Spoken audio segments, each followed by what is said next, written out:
So in this segment, we're going to be talking about the Brexit onslaught deepens as a third of UK exporters to the EU vanish due to red tape knock-on. And what this is about is that simply the cost is not worth it, and the amount of extra hassle you have to go through to export to the EU because of Brexit. I'm just going to scroll down because of the slideshow, but essentially, you either ask the importer has to pay the extra costs, right, the duties and everything.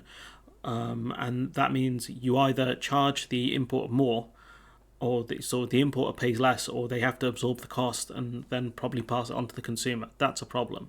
But as the exporter, you still have to pay for customs agents, someone to help you with the paperwork, I believe.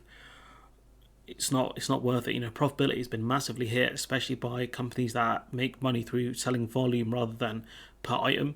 So if you're selling something like milk or yogurt, for example, you're not going to make a lot of money per unit, but you'll make it through the volume because you'll be exporting a lot of it. But because of the things like health certificates, SPS checks, and everything else, it's simply not worth buying from the UK. And so a lot of exporters it's not worth it for them to export, and it might not be worth it for UK importers to import those certain British goods. And you can see it's down by a third, which is crazy. So the number of UK businesses exporting to the EU fell 33% to 18,357 in 2021, down from 27,321 according to new data from the HMRC. Now, HMRC get really annoyed about this and talk about methodology, but I'll talk about why that's a load of nonsense in a moment. But you can see it's down significantly, and you can't blame the pandemic for that. Because we had pandemic to deal with in both years, 2021 and 2020. The only difference is the EU import checks. And it's going to be even worse, I think, this year, because now you've got rules of origins, you've got the full shebang of import checks for the EU. Now you've got rules of origins as well, which is another problem.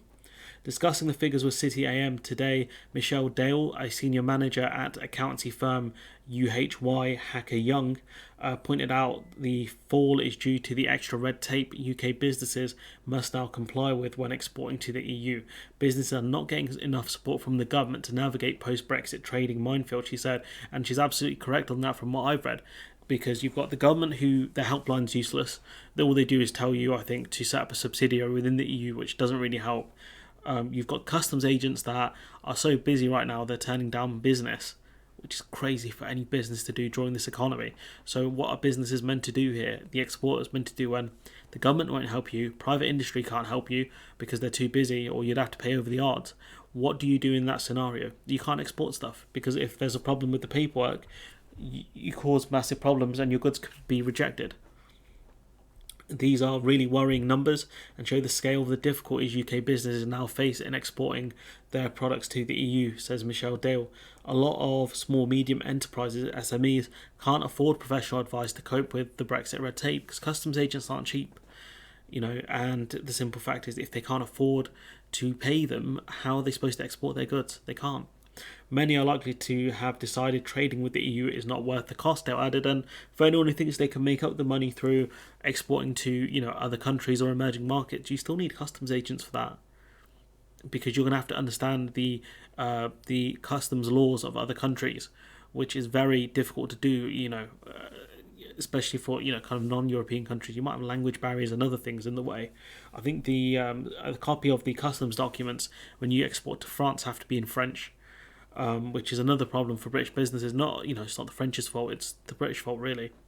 Fewer UK companies exporting to the EU will result in lost opportunities for growth and expansion in Europe. If you're, say, a car manufacturer, for example, you manufacture 100 cars a month, 30 of them get exported to the EU, for example.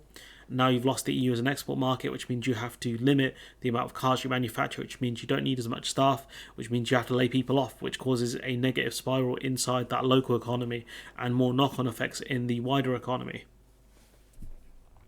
HMRC's response, this is the biggest joke I've ever heard. In a response to the findings, a spokesperson for HMRC told a CEAM today, we've continued to advise caution when comparing statistical trade data post-January 2021.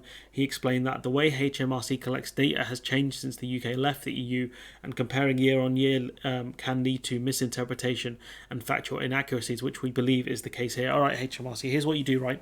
With your new methodology, okay, you go back to previous years and you look at the trade, from pre-Brexit. You can go all the way back to 2010, use your new methodology on that, because that's what everyone else does when it comes to science. This is what good people do.